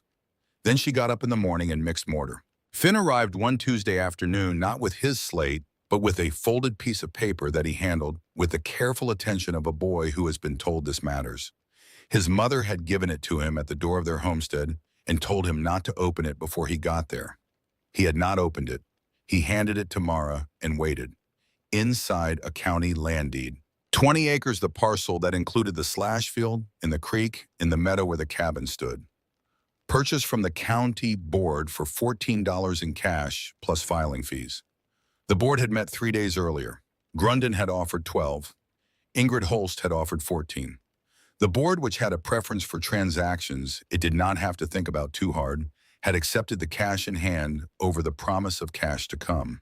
The deed was filed in Ingrid's name with a written trust arrangement that transferred the land to Mara Asmundsen upon her reaching 21 years of age, consistent with Wisconsin property law. Ingrid had had a county clerk notarize the trust arrangement and had written its terms into her will. The note in Ingrid's handwriting was brief. "Don't thank me. Pay me back when you have it. Don't die on my land because someone should own this ground who understands what can be built from what other people throw away." Mara read it 3 times. She pressed it against her chest with both hands, the deed and the note together. Ingrid's $14 and the county clerk's seal, and the sentence about what can be built from what other people throw away, and she held it there until her hand stopped shaking. The land was safe. Grunden had been outbid by a woman who had told Mara the walls would not hold, and then quietly gone, and bought the ground the walls were standing on. Old Bergman found her at the creek on the morning of the 10th of January. He was a farmer who had been working the land north of Merrill since before the timber companies arrived, Norwegian by ancestry, American by 50 years of accumulated experience, with this particular piece of the North Country, with its weather patterns and its soil, and the specific way it behaved when the season shifted in certain directions. He was close to 70 and moved with the economy of a person who has learned to conserve energy because the body's account of it is not inexhaustible. He came down the creek path from the north and stopped when he saw her. Bad storm coming. He said it without prelude, the way people report facts that do not require context. I've seen sky like this once before in '73. Too warm for January. Too quiet. The muskrats have been sealing their lodges for a week. The birds moved south 3 days ago, not the usual movement, the panicked kind all at once. She looked at the sky. It was clear and blue, and the temperature was 44 degrees, which was warm enough that the icicles on the cabin eaves had been dripping since mid-morning. "When?" she asked. "Tonight, maybe? Tomorrow morning. When the sky goes green to the northwest, don't go outside." He looked at the cabin walls from where he stood. "Your walls are thick. That will matter." He continued down the path without elaborating. She went inside and brought in every piece of firewood she could carry and stack. She checked the door. She checked the chimney. She sealed the gaps around the window frame with strips of cloth she had been saving for other purposes. She cooked a pot of stew from the last of the venison and the potatoes Finn had brought, eating slowly, not because she was particularly hungry, but because the act of preparing for something is one of the ways a person manages the specific anxiety of not knowing exactly what they are preparing for. Rune would not settle. The dog moved from the door to the fire, to the window, to the door again, its nails clicking on the packed earth floor, its ears rotating with constant small adjustments as it tracked something in the frequency range below what she could hear. She knew the meaning of that kind of restlessness. She had known it since the morning she had reset the snares the way her father had taught her, the morning she had understood that knowledge sometimes announces itself through the body rather than the mind. She went to Merrill on the morning of the 11th, 12 miles in the false warmth of a January thaw, the snow soft and the air carrying the wrong kind of mildness, for the month, not the natural warmth of a seasonal break, but something that felt held pressurized, like the stillness before a door blows open. At Grunden's store, she told the men at the counter that a storm was coming. Real storm, the kind that killed people. She had been warned by someone who knew this land. The birds and the muskrats already knew the signs were clear to anyone who had been watching. Grunden smiled in the way of a man performing tolerance for an audience. The men at the counter found it worth a to laugh. She went to the church and told Reverend Halverson, who listened with folded hands, and the expression of a man receiving information that does not fit the categories he uses to evaluate information. Only God knows the weather, he said. We shouldn't trust the superstitions of old men who read bird behavior. She tried the sheriff's office, where Arndt was polite and genuinely regretful, but explained that he could not shut down a town on the basis of a farmer's reading of animal behavior. She tried the schoolhouse, where the young teacher from the city looked at the clear, warm sky and said the children would go home at the regular time. Mara stood in the middle of the main street of Merrill and looked at the people around her, loading wagons, buying goods, moving through the ordinary business of an ordinary afternoon, and understood something that she had been learning piece by piece since August. You cannot make people hear what they have already decided not to believe. The only thing she could do was build her walls thick enough to survive what was coming without their help. She walked back to the Slashfield, 12 miles in air that felt like a held breath. She brought in the last of the exterior firewood. She filled every container she had with water. She fed Rune from her own portion and didn't recalculate the math of it. She checked the door one more time. Then she sat by the fire and waited. And the afternoon passed, and the sky outside the greased paper window stayed blue, and the temperature held at 44 degrees, and nothing happened. She opened the door at sunset and looked northwest. Blue, clear, beautiful. The kind of evening that made Wisconsin seem like the easiest place in the world to live. She went to bed. She was checking the firewood stack outside at noon the next day, the 12th of January, 1888, when the world ended its pretense. She heard it before she saw it, a sound like a waterfall that kept getting louder, like a river that was somehow airborne and moving toward her at a speed that waterfalls don't move. She turned. The horizon to the northwest was gone. In its place was a wall, black and green and churning, stretching from the ground to the upper atmosphere, the whole of it moving toward her faster than anything that large should be able to move. She had perhaps 30 seconds, maybe less. Her coat was inside the cabin.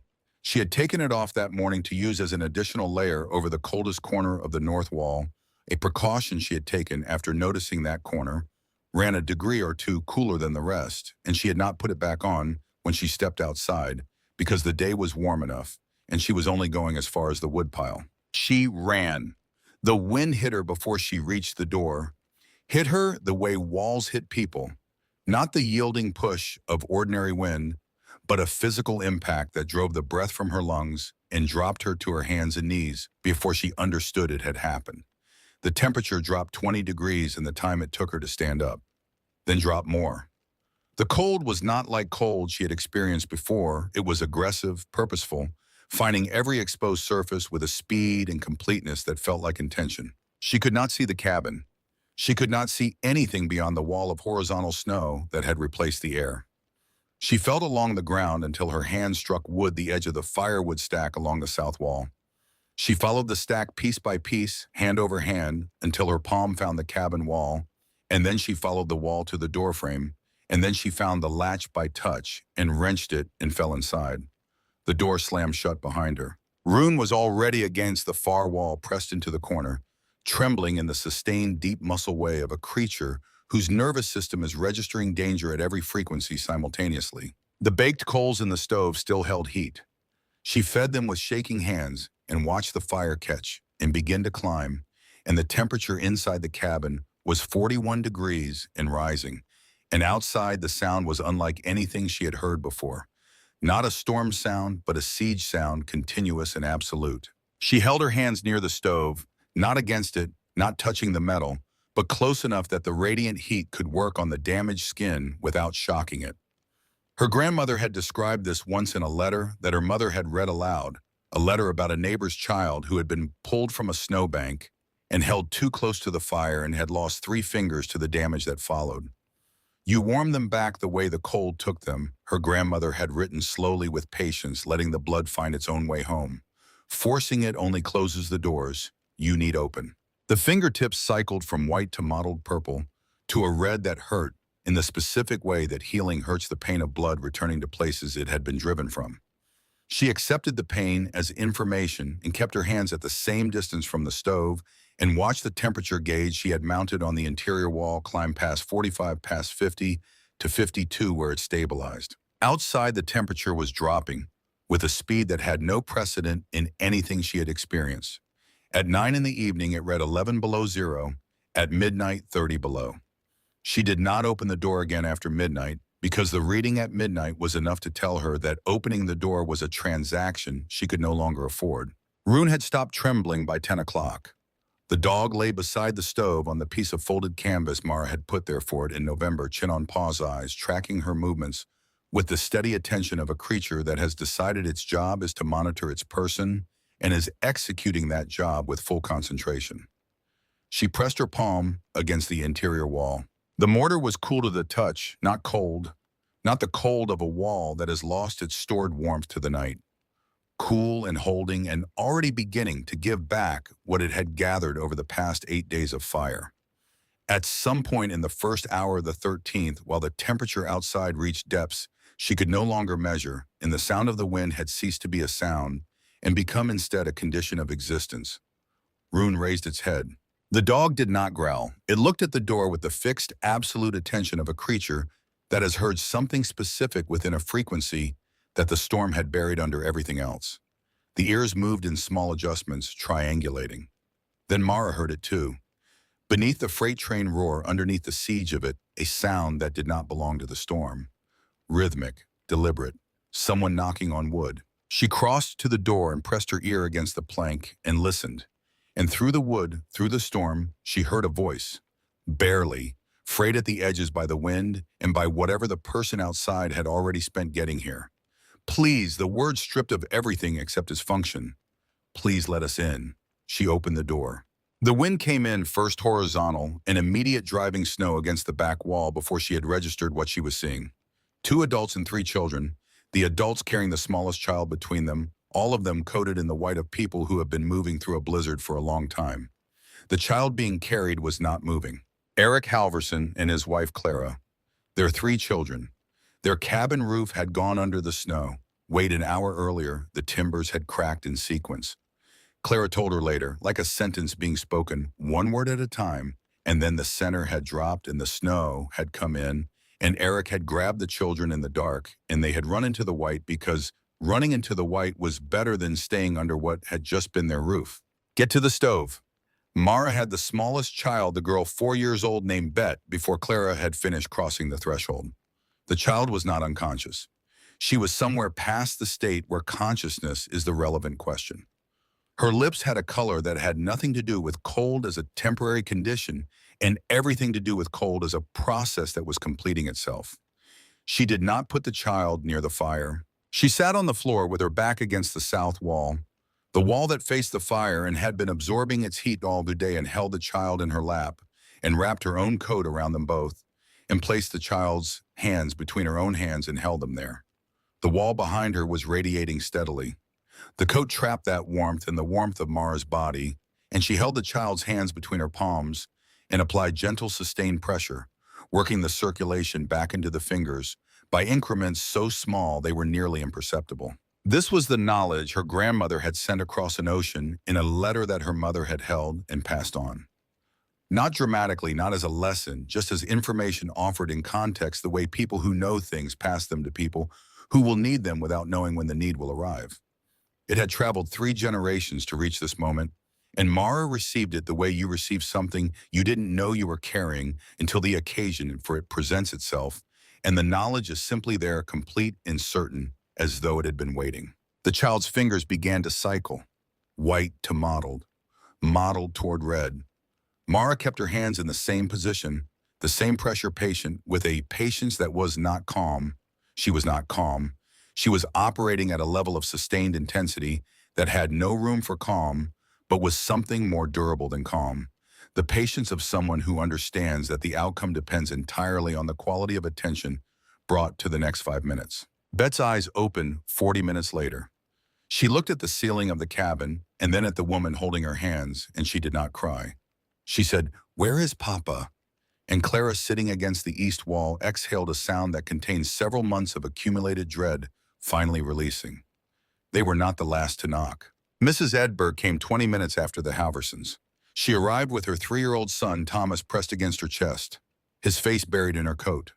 Her own face, a landscape of damage. The skin on her cheekbones had split along the bone where the wind had stripped the moisture from it, and the splits had dried open in the cabin warmth, dark lines that followed the contours of her face like a map of something. She could not form words at first. She extended the boy toward Mara with both arms, the gesture saying everything that her voice could not organize yet. Thomas was not speaking. He sat in his mother's lap after she had been brought to the stove, and his eyes were open and he was present in the technical sense, breathing, tracking movement, responsive to touch. But he had gone somewhere interior, that the storm had driven him to a place children find when the external world becomes more than their nervous systems can integrate. Mara recognized the geography of it. She had lived there herself during the 13 months in the Henderson kitchen, had gone quiet in the same specific way, making herself small enough that the world might not notice her and require more than she had. She did not speak to Thomas directly. She did not instruct him or encourage him or try to coax him back with words. She looked at Rune, who had been watching the situation with the alert neutrality of a dog taking inventory, and she made a small gesture, not a command, just an indication of direction, and Rune rose from the canvas by the stove and crossed the room and stopped beside Mrs. Edberg and looked at Thomas with the quiet gravity of a creature that has decided this is where it is needed. Thomas's hand moved first, slowly the way trust moves when it has been damaged, not toward exactly, but no longer away. His fingers found the fur along Rune's neck, then his palm, then both hands pressing into the warmth of the dog's coat with the sustained, deliberate pressure of someone who is relearning through the simplest possible means that the world still contains things that are warm and solid and present. Doggy warm. 2 words barely above a whisper, the first sounds Thomas had made since the storm began. His voice was rough in the way of something that has been sealed shut in his opening. Mrs. Edberg pressed her hand over her mouth. The tears that came did not soften the split skin on her cheeks. They found the cracks and followed them, and she did not wipe them away. And the sight of it was the kind of image that does not require any accompaniment to mean what it means. Reverend Halvorsen arrived wrapped in an altar cloth. He had been in the church when the windows gave way in the first hour of the storm.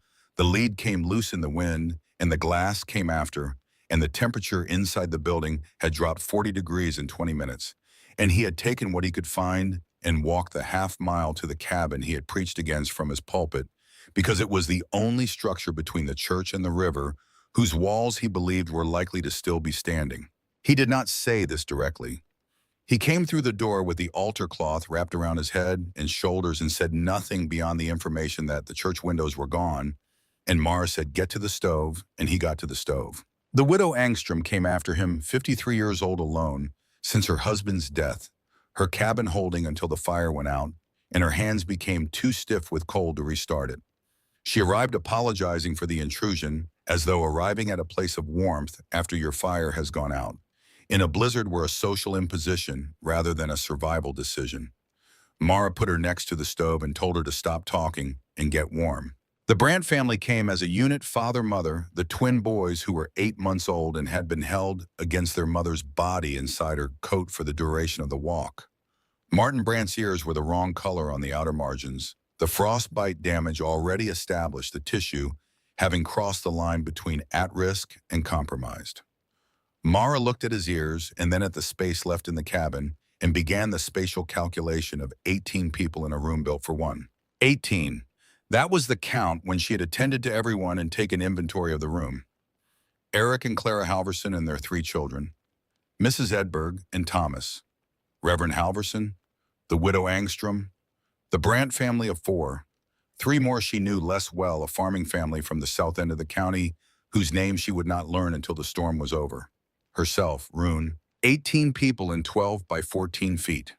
The air was thick with the moisture of multiple bodies breathing in a small space with the smell of wet wool and wood smoke, and the particular animal warmth of people who were cold and getting less cold. Children were crying in the way of children who have passed through terror into the relief of warmth, which sounds similar to continued fear, but is different in kind. Someone was coughing against the east wall. The temperature gauge read 52 degrees, and the firewood stack inside the door, which she had built for her own use over several months, was diminishing at a rate she had not planned for. She calculated. She had brought in enough wood for 3 days as a solo occupant. With 18 people in the space, with the door opened and closed repeatedly, with the ambient heat loss that came from 18 bodies cycling the air, the stack would last perhaps 2 days. Maybe 2.5 if she kept the fire low between feedings and let the walls carry the load. The walls could carry it. That was the central fact. The thermal mass stored in 8 weeks of fires would not release instantaneously. It would give back what it had slowly through the night, a slow tide of stored warmth that continued regardless of what the fire was doing. She did not need to roar the flames to keep the room survivable. She needed to keep the flames alive and let the walls do the arithmetic. She organized the space by the only criteria that mattered. Children in the corners nearest the walls, where the radiated warmth was most consistent. Adults in the center closer to the fire, but in the cooler air that rose through the middle of the room. The injured and the compromised nearest to her where she could monitor them. She communicated this to Eric Halverson, who had the size and the presence to enforce a spatial arrangement in a crowded room, and Eric communicated it to the room, and the room arranged itself. Carl Grunden came last. She had been stoking the fire and had not heard the sound beneath the storm at first, and Rune had been the one to signal it, the buck lifting its head from the floor beside Thomas, the ears adjusting the attention, redirecting to the door. The knock that followed was not tentative. It was the knock of a man who has spent everything getting to the door and has nothing left for courtesy. She opened it. Grunden was there, and he was not alone. He was holding his daughter Ingrid, 7 years old, against his chest with both arms, and the child's head was against his shoulder, and her eyes were closed, and her lips were the color that lips turn when the body is making decisions about where to send the remaining warmth, and the extremities are not winning those decisions. The child's body had the particular limpness of something that is not unconscious, but has moved past the stage where consciousness is the body's primary concern. Grunden's face had been rearranged by what the night had cost him. The smoothness was gone, the managed surface, the small eyes that tracked and assessed the expression that communicated exactly what he wanted it to, and nothing he didn't. What was there instead was what remained when all of that had been stripped away. A man who loved his daughter and had run out of options and was standing at the door of the only structure for miles that he believed was still holding 50 degrees, and the structure belonged to the girl he had spent 4 months trying to destroy. He did not say, please. He looked at her and looked at Ingrid, and the word would not organize itself. Some states of need are beyond the grammar of requests. Mara looked at the child, 7 years old, blue at the lips, limp at the joints, cold in the specific and advanced way that has a limited window for reversal. Come in, she said, get to the fire. Grunden crossed the threshold. The door closed behind him. 19 people in a cabin built from waste timber in creek clay by a 14-year-old girl with a hand axe and a dead man's knowledge, and $9 sewn into the hem of her dress. The temperature outside was 42 degrees below zero. The temperature inside was 52 degrees above it. The difference was 94 degrees and 16 inches of wood and mortar, and the walls were holding every degree of it without complaint and without failure. The way things built correctly hold what they are built to hold, indifferent to whether anyone believes they can. She took Ingrid from Grunden's arms and carried her to the south wall. The warmest wall, the one that faced the stove and had accumulated more direct radiant heat than the others. She sat with her back against it the way she had sat with Bet Halverson, using the wall's stored warmth as a supplement to her own body heat. And she held Ingrid's hands between her palms and began the slow, patient work of bringing the child back through the stages her body had moved through. The cabin was quiet in the way that crowded spaces are sometimes quiet when everyone in them is paying attention to something more important than conversation. 18 people watched or did not watch, breathed, held their children, stared at the fire. The wind outside maintained its siege. The walls gave back their warmth degree by degree. Ingrid's fingers began to cycle. It took longer than Bet Halverson's had. The child had been out in it longer or had less reserve to draw from, or both. Mara kept her hands in position and did not rush and did not measure the time by anything except the color of the fingers and the quality of the child's breathing and the subtle changes in muscle tone that signaled whether the process was moving in the right direction. After an hour, Ingrid opened her eyes. She looked at the ceiling, which was made of salvaged boards and bark shingles, and was not the ceiling of any room she had ever been in. She looked at the walls, which were made of log ends and mortar, and were unlike any walls she had seen. She looked at the woman holding her hands, and then she found her father across the crowded room, and she said, "Papa," in the voice of a child returning from somewhere far away. Grunden had not moved from where he had stood when he entered. He was against the west wall with 18 other people between him and his daughter. And when she said his name, he crossed the room without appearing to navigate the bodies between him and her. They moved, or he moved between them, and then he was there kneeling on the packed earth floor beside Mara. And he gathered Ingrid against his chest and pressed his face into her hair, and his shoulders moved once a single contained convulsion, as though something structural had shifted. And then he was still. He did not cry. He made no sound. But the one movement said everything that his controlled surface had spent decades preventing him from expressing. And the people in the room who saw it understood what they were seeing, and the people who didn't see it understood it from the quality of the silence that followed. Ingrid looked at Mara over her father's shoulder with the direct, unmediated attention of a child who has not yet learned to observe other people through layers of assumption. "Are you the one who built the warm house?" "Yes." "Finn told me about it. He said the walls are made of firewood and mud. He said you built it all by yourself." A pause, the child processing something. "He said you're the smartest person he knows." Mara turned back to the stove before anyone in the room saw her face change. She said that the fire needed tending, which was true, and she tended it, and the moment passed into the room's general warmth.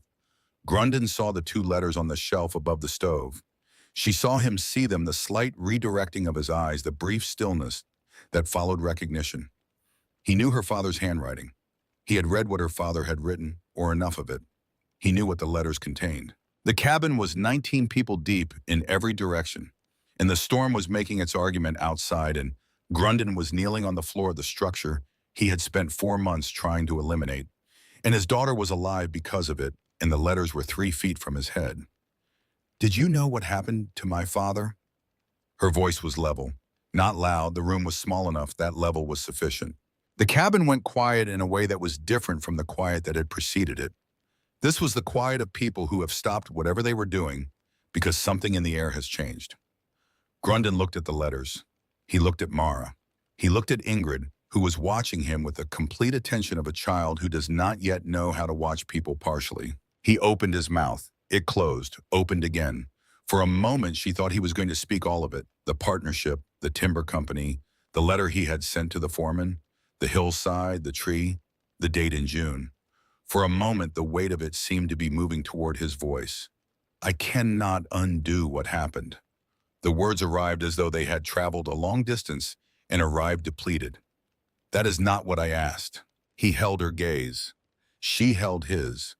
The letters sat on the shelf between them, and the fire was behind her, and outside the storm was still making its case, and Ingrid was warm in her father's arms, and the wall behind Grunden's back was radiating steadily into the room, doing what it had always done regardless of who was pressed against it.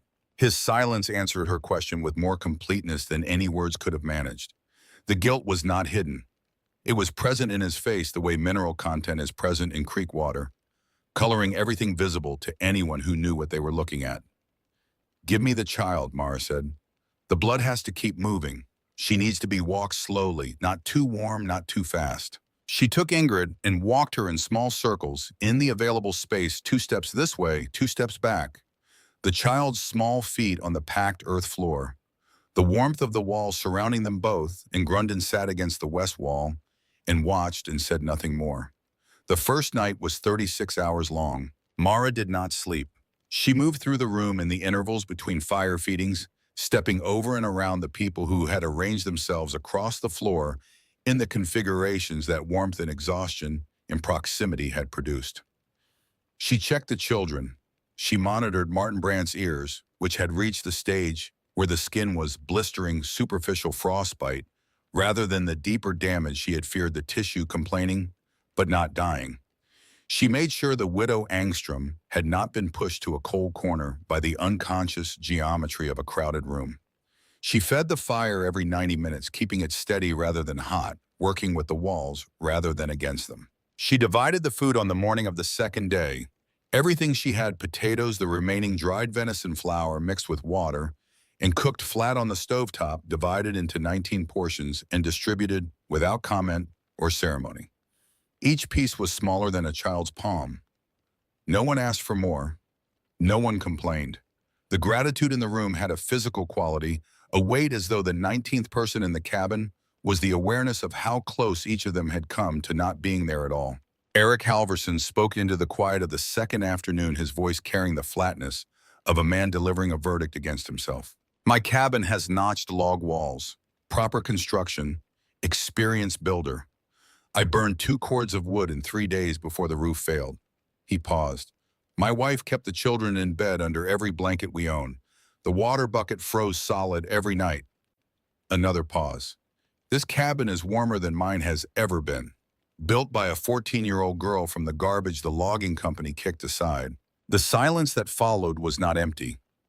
It was the silence of a room reconsidering something it had held as settled. Widow Angstrom, from her position near the window, asked how much firewood the cabin had burned since the storm began. Halverson told her what Mara had told him: a quarter cord, perhaps slightly more.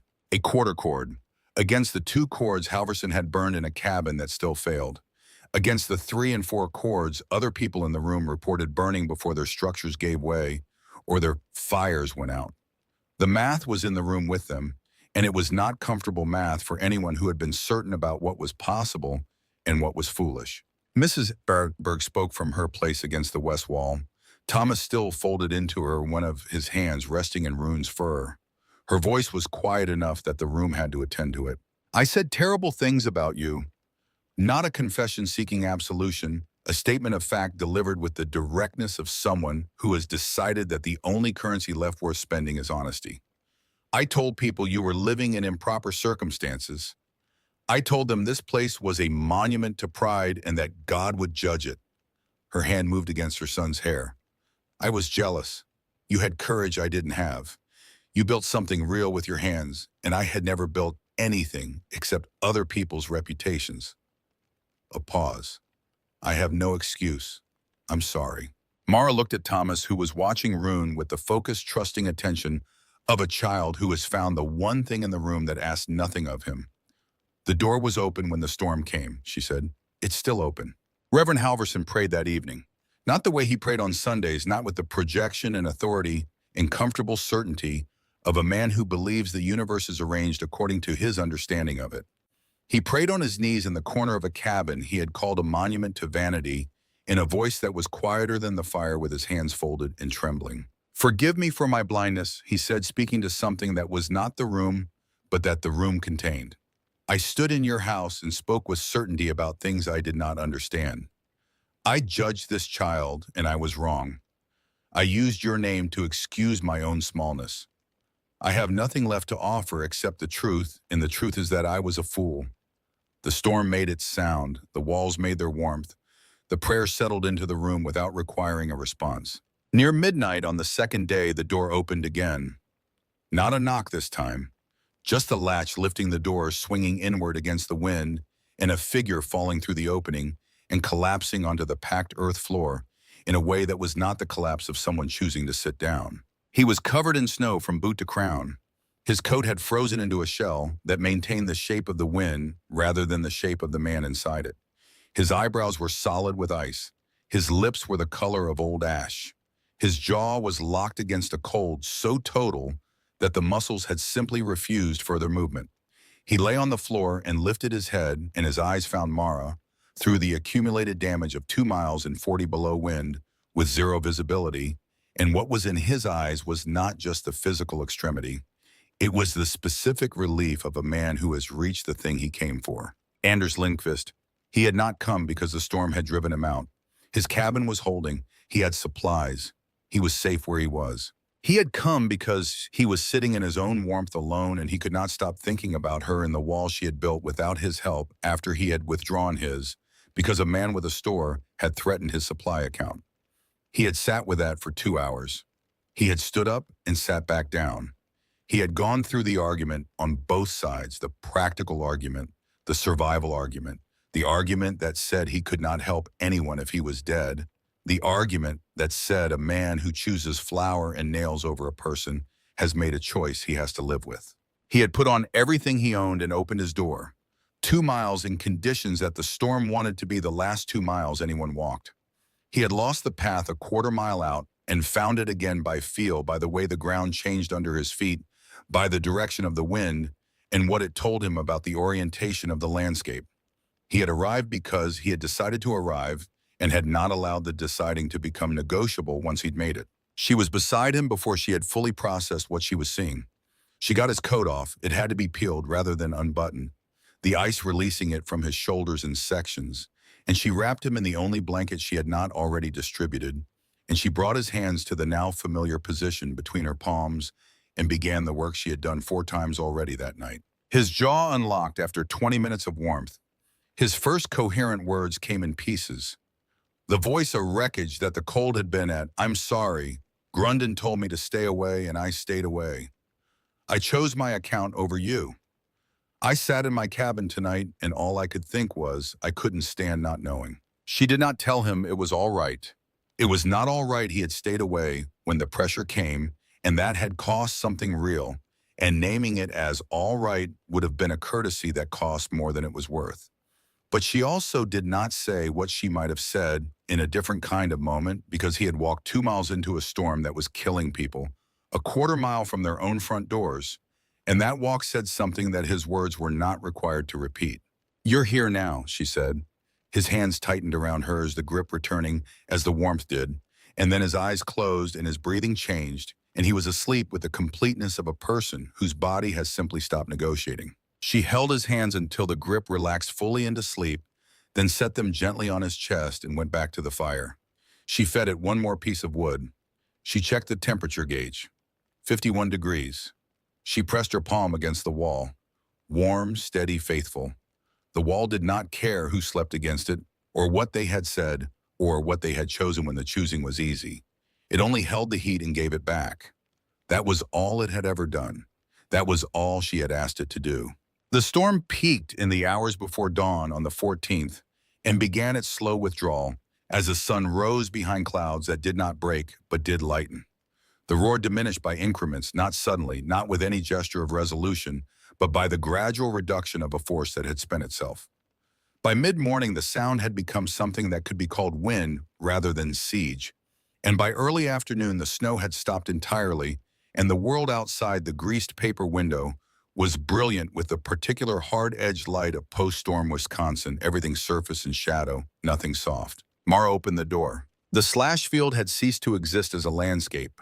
In its place was a white plain of absolute uniformity, the stumps and debris and remaining cordwood all buried under drifts that in places reached the eaves of the cabin's north wall.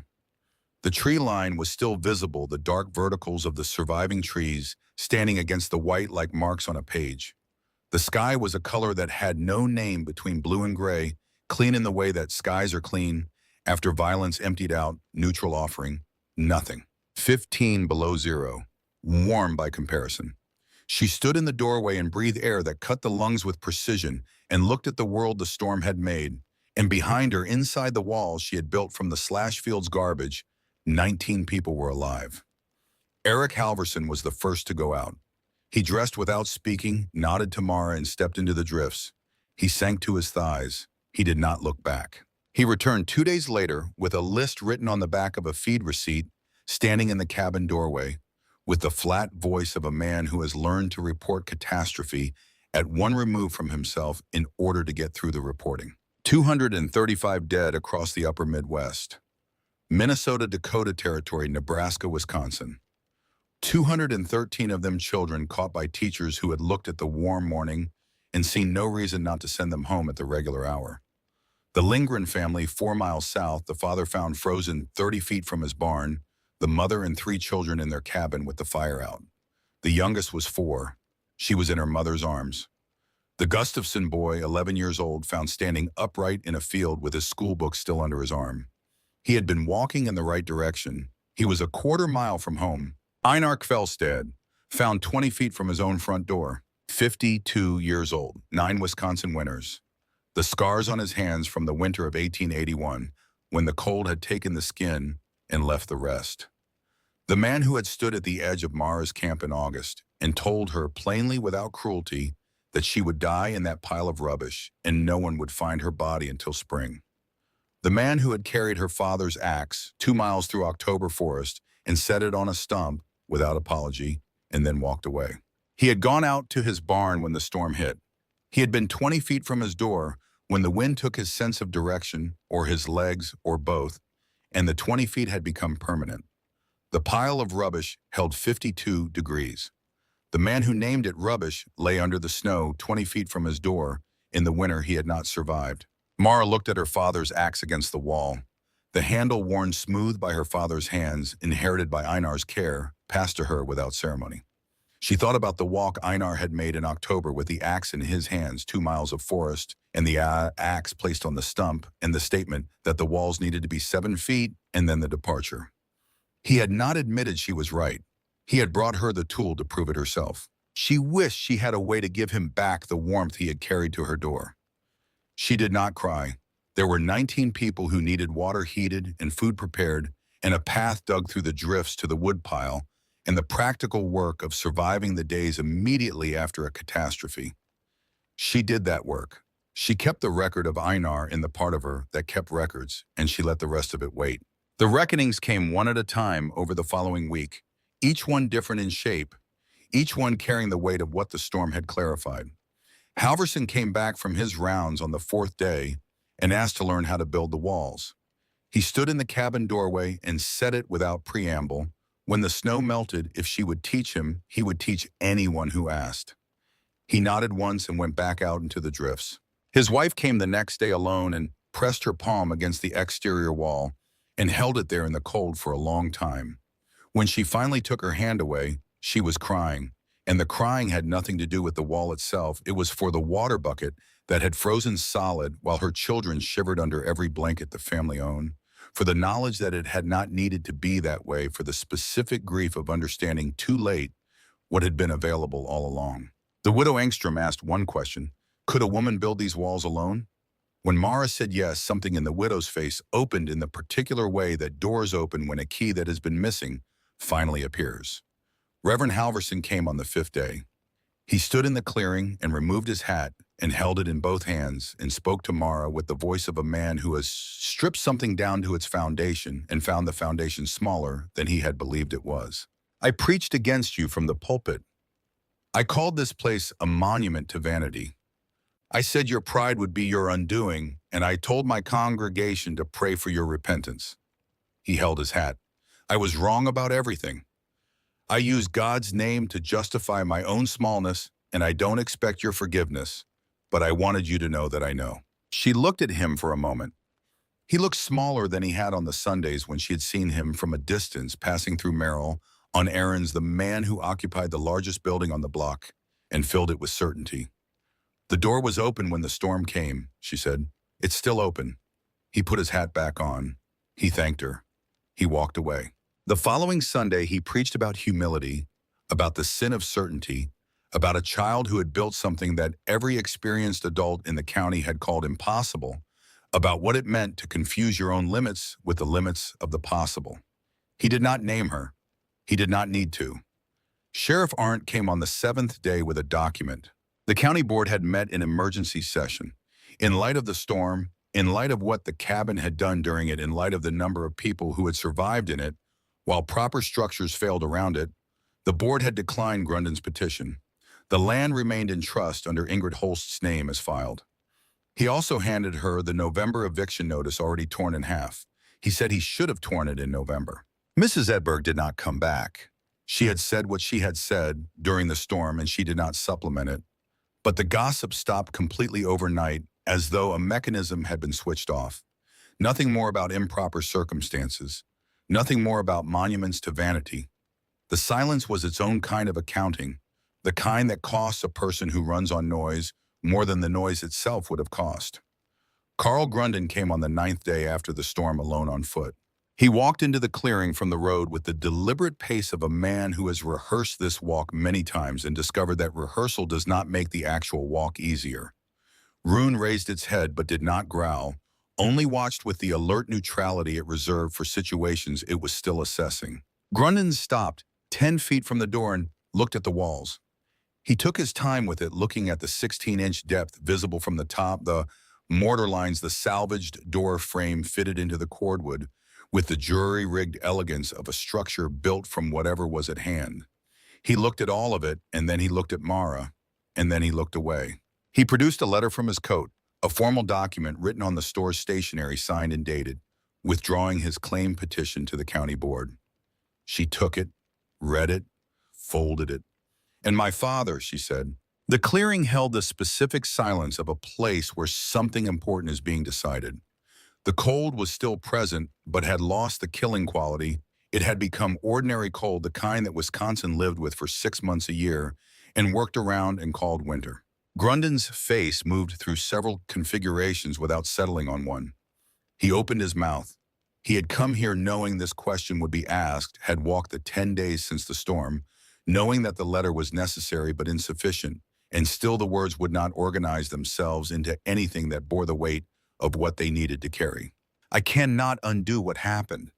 He said it the way a man says a thing he knows is insufficient and says anyway because it is all he has left. "That is not what I asked," she said. He looked at her. She looked at him.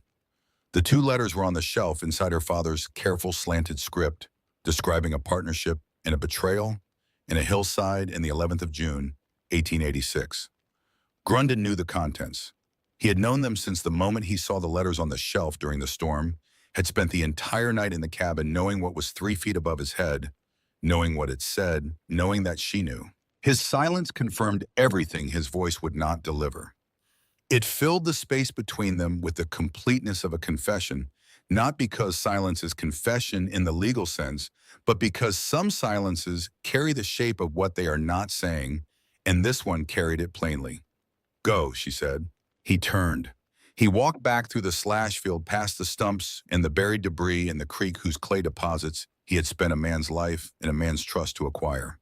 He reached the tree line and passed into it and was gone. She stood in the clearing and looked at the space he had occupied until there was nothing left of his presence to look at, and Rune sat beside her in the snow, and neither of them said anything because there was nothing to say that the moment had not already said. Carl Grunden left Merrill before the end of January.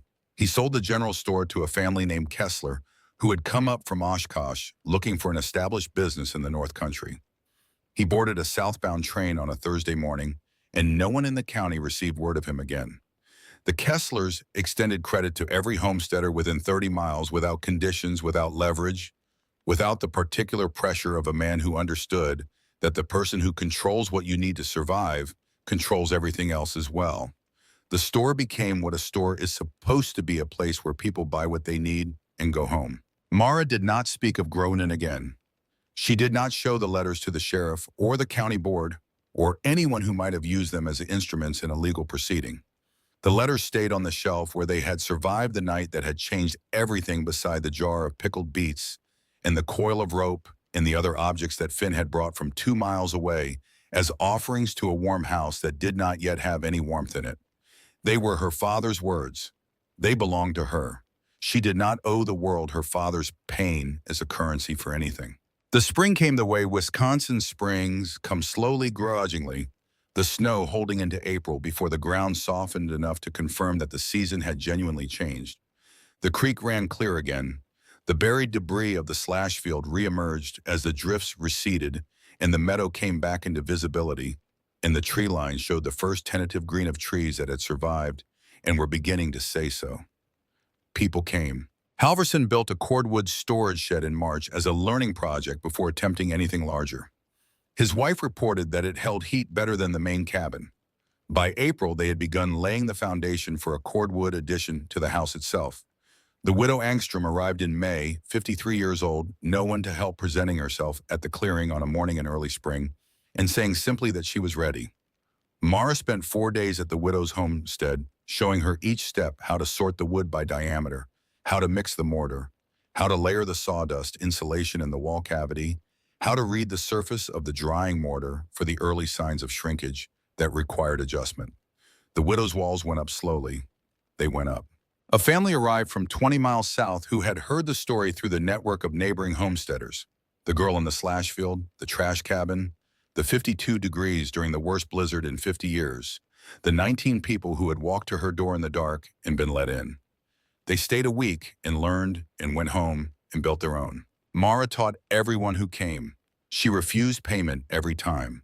When people offered money, she said the wood was the logging companies and the clay was the creeks, and the mortar formula was her grandmother's memory, that she had only assembled what was already there, and the generosity of the statement was not modesty but precision. She had put together what others had left behind, and the only thing that had been entirely hers was the decision to believe it could be done. Ingrid Holst came in late April with both boys. Carl, who was 12, moved around the perimeter of the cabin, examining the wall construction with the systematic attention of someone who is already planning what he is going to build. Finn dropped from the horse before it stopped and went directly to Rune with the urgency of a boy who has been separated from a dog he loves for 3 months and considers this a serious injustice. Ingrid walked the perimeter as she had walked it before, once, twice pressing her hand against the mortar that had taken a night of 42 below zero and emerged without a single fissure. "I told you the mortar would crack and fall out before December," she said. "Yes." "I told you the wind would go straight through." "Yes." "I told you you were building a woodpile, not a house." "Yes." "I was wrong about everything." 3 words carrying 6 months of reconsidered certainty delivered without qualification or supplementary explanation. Just the fact of it offered directly. She looked at the walls for another moment, then at Mara. "This spring I'll add a room to my cabin using your method. Carl will help with the stacking and the mortar. You'll show me how." "I'll show you. You'll show anyone who asks. You won't charge for the teaching." "Not a question." "I didn't invent anything," Mara said. "The mountain people back east built this way because they didn't have long timber. My grandmother described it in letters I only remembered."